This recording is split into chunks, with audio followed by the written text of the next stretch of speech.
Chief, we're back. A little bit of a technical There we break. go. We'll call it a bathroom break. We'll call it that. That's it. Not me That's being a it. tight gip, but anyway. That's good. I, I was just saying, for your listeners, if they could think of something, again, getting back to what I was saying before, just one thing that they're preventing themselves from doing because of fear of failure, fear of judgment. Gosh golly, if they would just do that one little small step towards them, that goal, it, it's life changing. It's life mm, changing. mm. It's so important, mate. It's so important, and I think the improved connectivity of the world is awesome, right? We're communicating via it now, yeah. But I think the paralysis by analysis of most people, right? It's like, oh, but what are these people doing? And what are these people doing? I was like, at the end of the day, mate, they're working when you're asleep because they're on the other side of the world. You don't need to know what they're doing, right? You're in 10th grade at school. You don't need to know what they're doing. Focus on whatever you're doing. Work damn hard at it. Be proud of whatever you achieve, even if you just scrape by, right? And then just crack on to the next thing. And I think most kids these days are always like, oh, but what's over the hedge? And I'm like, that's great. But at the same time, we still have to do work, guys. Yeah. You still got to keep walking. I had the honor of, stepping on a stage with a microphone and talking to some people like this year. And it was a weird experience, as you'd know, like being a speaker yourself, but it was kind of weird. I'm like, how am I not going to swear in this Yeah. 15 minutes? You know what I mean? I'm like, they're recording this. I don't know how I'm not going to slip out any F bombs, but anyway, we're gonna give it a go. And I ended it with like, you got to keep your eyes on the stars, or the head in the stars and your eyes on your feet, right? Because the journey of 1,000 miles starts with a single step, and we got to walk every day. And that's basically how I ended it. And it's like, well, yeah, okay, we need to be kind of dreaming up here. Like, this is kind of cool. Like the clouds seem quite nice to surf on. Cloud nine is quite a cool thing to strive for. And oh, what's those stars and shooting stars and amazing, brilliant. But don't forget, we got to walk every day. Don't forget, like you got to do that hard graft, that stuff when it's cold outside, and you got to get up and you got to get moving, whether it's training for a sport or training for your health or writing or whatever it is, studying. Just go in and work. Just clocking in, clocking out. Why? Because you need to put food on the table. And you've just got to do the work. You just got to do it. Just do it, right? Absolutely. Yeah. There was a great writer. Now I can't remember his name, but basically his method for writing was to write every day. And he said most of the stuff he wrote was horrible. Hmm. But it was a consistency in getting through that grunt work that got him to write these, award winning books. I wish I could remember his name. Right And there. that was his approach. Oh, there you go. Yeah. Right every day. Right every day. Right every day. It's Mm. that's how I wrote books. You know, like dyslexic, not that good. Not that good at school, and I wrote two poetry collections, and the second one was 365, i.e., there's supposed to be one every day. And yeah, when that came out, I like, how do you do that?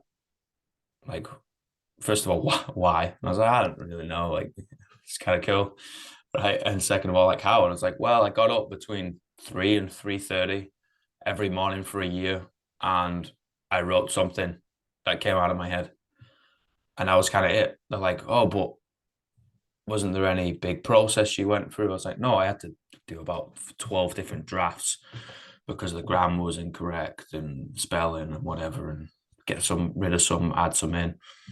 But that was kind of it, 3 o'clock in the morning, like just cross-eyed, trying to down some coffee. And I'm like, well, this might never even go into the finished product, and I might actually burn it and chuck it in the bin and never see it again, or rip it up, or not even finish this poem as I'm writing it down. But like, that's the whole thing. You just gotta do it. You just gotta do work. Mm-hmm. I think it's Mm-hmm. Hunter S. Thompson you were talking about. I think he's yeah. I think the quote that's always sticks out to me is everybody's first draft is shit. Mm-hmm.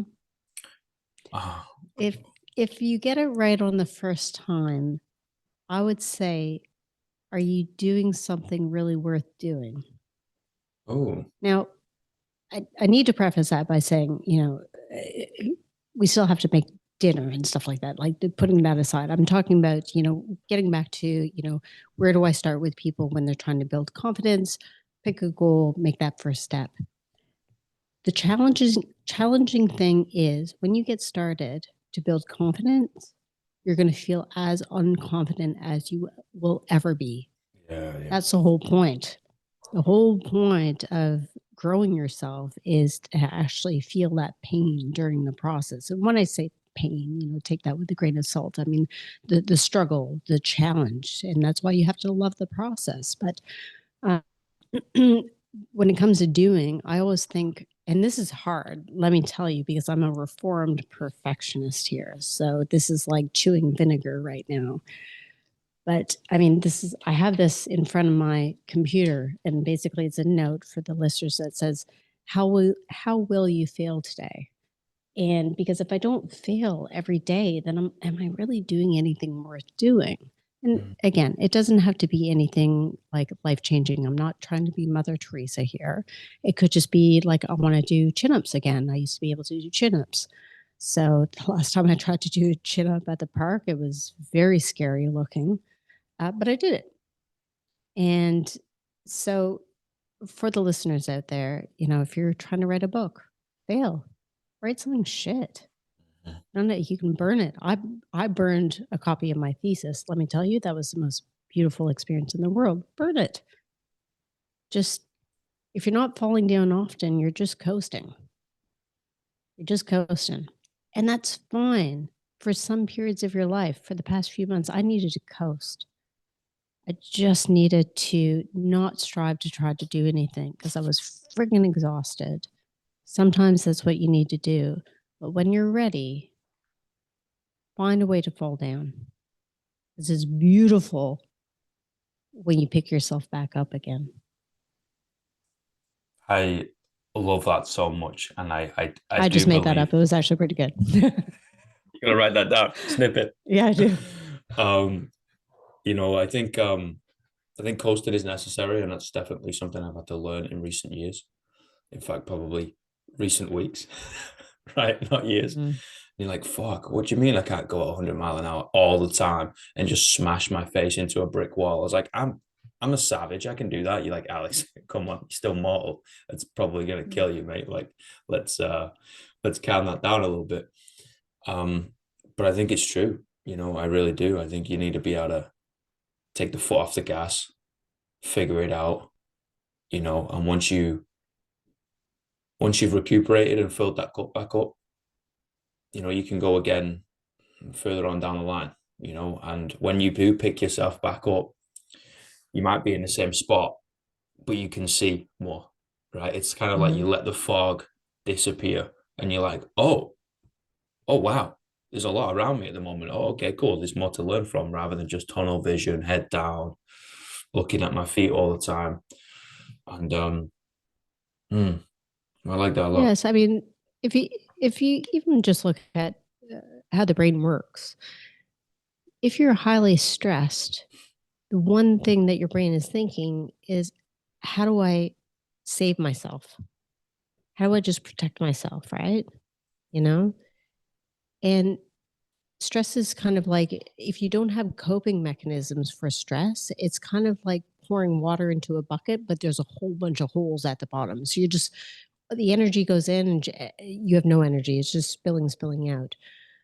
So, the beauty about taking a break and showing self compassion is that you get to learn some of those coping mechanisms and you can patch those holes, right? So then the next time you go through something really, really difficult and you have that same amount of stress, you'll be able to cope with it better. You still might need to take a break, but that break is going to be shorter. And that's the same thing with confidence building. At the start, it's like that woman on that podcast was crazy. This is so hard. I'm never going to feel good about myself. And if they say that, I'm like, okay, great. You're going in the right direction. Because the next time you try something, it's going to be easier and easier and easier and easier. And that's the whole thing about growing and building and changing. It's you feel like crap doing it, but then all of a sudden you look back and you say, oh, actually, I'm a bit better than I was yesterday. Yeah, and that's what builds the resilience, right? Of that feeling Mm, like shit during the whole thing. You're like, oh my God, this again.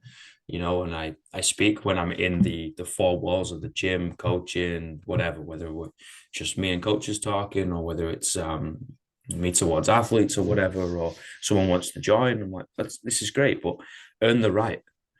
Oh, Alex, I want to be able to, I don't know, clean and jerk 100 kilos or back squat my body weight or just like be able to do a push up, right? And you're like, okay, awesome. Like, but I can't do it. I'm like, great. There's a process to be able to do that, right? I don't walk into your job, right? Slap everybody in the face and be like, I'm the boss now. Everybody yeah. would turn around and like, get stuffed, mate. Like, we've put X amount of years into this, developing our skills with a bit of skill acquisition, trade, time in trade, degrees, you just come in off the street and been like, right, I'm the boss. I was like, exactly. I wouldn't do that, right? And you would probably tell me to go fuck myself. And if you come in the Mm, gym, I'm like, oh, I want to be able to put a significant amount of weight above my head. I was like, yeah, you might get some freaks that can kind of scrape by, right? Or come in and do a push up or a pull up or something like that and run.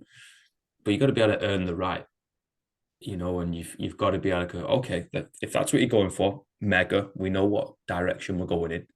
Let's take a step all the way back to the bottom of that ladder, yeah. So we're not just kind of trying to jump to the top step of the ladder and then just hop up and be like, I did it. You're like, that's a pretty small ladder. Hold on. let's yeah. think of something a little bit further. Doing things quick scare me. And when I say quick, in the sense that if you're doing them too quick, and this is sort of getting back to my university days, I was so hungry just to get things done, get an A+ and get out of there. And that knowledge didn't stick, And I think when you slow down and again, fall in love, be obsessed with the process, Mm. you know, the rewards that you get at the end are so much more fulfilling.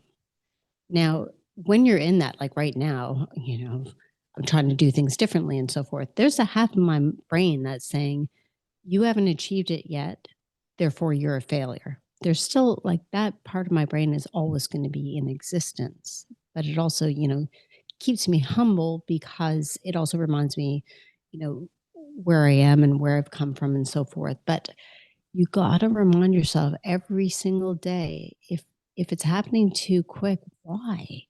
Why are you so obsessed with getting it right, getting the goal done? Because I think nine out of 10 times, if you're doing things quick, it's not for you. It's to prove it to someone else. When it comes back to the weights and pushing, 100K on over your head, do you think it's for that person? Nah. It's so that person can show all the other people how amazing they are. Go back to, if the world were blind, what would you do? Slow down. Slow down. There's beauty in, there's a saying in Italian, piano piano si va lontano, which means slowly, slowly, and you'll go a long way. Fall in love with the process. I think I love the word you use of obsessed, right? It gets such bad stick. And like the things I do, I get obsessed with it. I got to be quite careful with my brain. I'm a bit of a nutter, right? So there's like some things that I can't do. Like I'm not going to put £5 on the football on the weekend. Why? Because I know I get obsessed with it. Like one time is a habit for me. Like it's a slippy slope, really really slippy Mm. slope. But it can also provide some beauty, of Mhm. like sitting down and scribbling in a notebook or studying for another exam or just the art form like coaching. The more I coach, the more I get obsessed with it.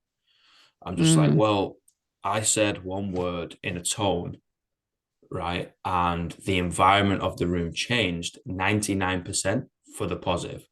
But that 1% was a little weird and I can't put my finger on it. And it could have gone quote unquote perfect, and it wasn't. How do I get there? What did I do? What did other people do? Where's this like amalgamation of people in a room? What's the energy doing?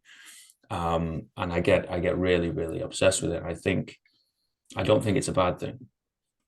I think it Hmm. could potentially be a bad thing, and it could potentially lead you to a destructive path, which again, I think everything comes back to self-awareness. You need to understand who you are and how you tick, right? But if you're doing something and you're not slightly mental with it, right? And on the outsider's perspective, like you were crazy with that. It's like, yeah, well, kind of shows I'm a little bit passionate about it, and maybe I want to do something that gets me out of bed in the morning. Like, fuck yeah, let's do it, man. Like, what, you want to talk at like 3 o'clock in the morning? Fuck yeah, like no problem. Let's do it. You've I think we need to do things, or to do more things that light us up. It's the quote at the end of Coach Carter that says, when we let our own light shine, it unconsciously gives other people permission to do the same as they're liberated from their own fear. Beautiful. Beautiful. you know, just do something that lights you up. That's it. Couldn't agree more. Okay. Thank you so much. My absolute pleasure. I hope this was okay and hope you get some good feedback. It's a lot more than okay. And it's just an absolute privilege and an honor just to share some time with you. Thanks so much. Well, you have a good rest of the day. Hope your football team wins. We're out of the World Cup. Too soon. Oh, sorry. Too soon. Okay. All right. Whatever. All right. Have a great rest of the day. Thanks so much. Thanks, boss. Speak soon. Bye-bye. Bye, everybody. Bye.